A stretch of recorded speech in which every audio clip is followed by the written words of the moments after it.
कभी ऑक्सीजन तो कभी रेमडेसिविर की कमी का रोना रोकर उद्धव ठाकरे अपनी सरकार की नाकामी को छिपाने की कोशिश कर रहे हैं। इस खेल में शिवसेना ही नहीं बल्कि एनसीपी और कांग्रेस भी शामिल हैं। मामला इतना बढ़ा कि आखिरकार केंद्रीय मंत्री पीयूष गोयल को सामने आना पड़ा। पीयूष गोयल ने उद्धव ठाकरे के सारे झूठ का पर्दाफाश करते हुए कहा कि महाराष्ट्र को बाकी सारे राज्यों से अधिक संसाधन मुहैया कराए गए हैं। पीयूष गोयल ने उद्धव सरकार को अयोग्य और भ्रष्ट तक बता दिया। महाराष्ट्र की तरफ से आरोप लगाए जा रहे हैं कि केंद्र सरकार राज्य के साथ भेदभाव कर रही है और जानबूझकर ऑक्सीजन और रेमडेसिविर की आपूर्ति नहीं की जा रही, जबकि बीजेपी ने सीधा उद्धव सरकार पर ही निशाना साधा और उसे अयोग्य बता दिया।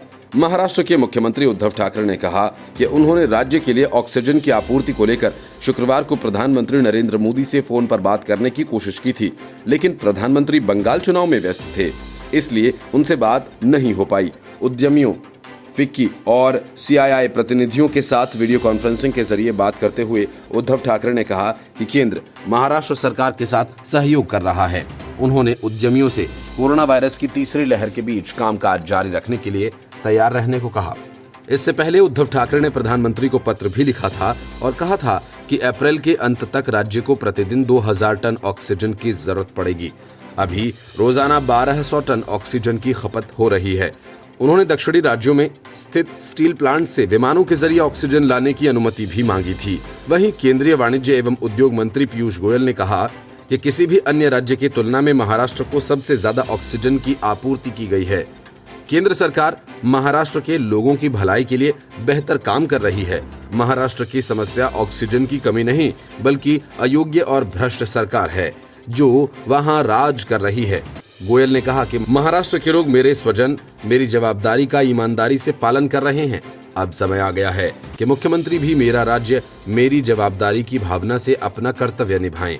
महाराष्ट्र कांग्रेस के प्रवक्ता सचिन सावंत ने आरोप लगाया कि मोदी सरकार राज्य को ऑक्सीजन, रेमडेसिविर और अन्य उपकरण नहीं दे रही है।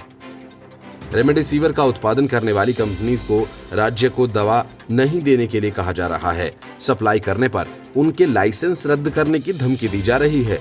उद्धव सरकार में मंत्री और एनसीपी नेता नवाब मलिक ने ट्वीट कर कहा कि केंद्र सरकार निर्यात केंद्रीय इकाइयों का घरेलू बाजार में रेमडेसिविर की बिक्री करने की अनुमति नहीं दे रही, जबकि निर्यात पर रोक लगने से उनके पास 40 लाख रेमडेसिविर इंजेक्शन का स्टॉक जमा हो गया।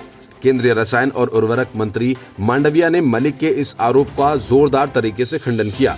उन्होंने ट्वीट किया और कहा कि नवाब मलिक का ट्वीट चौंकाने वाला है। यह आधी अधूरी सच्चाई और झूठ से भरा है। वह जमीनी हकीकत से अनजान है। भारत सरकार महाराष्ट्र सरकार के लगातार संपर्क में है और हर तरीके से रेमडेसिविर की आपूर्ति में मदद कर रही है। Bureau report, news of India.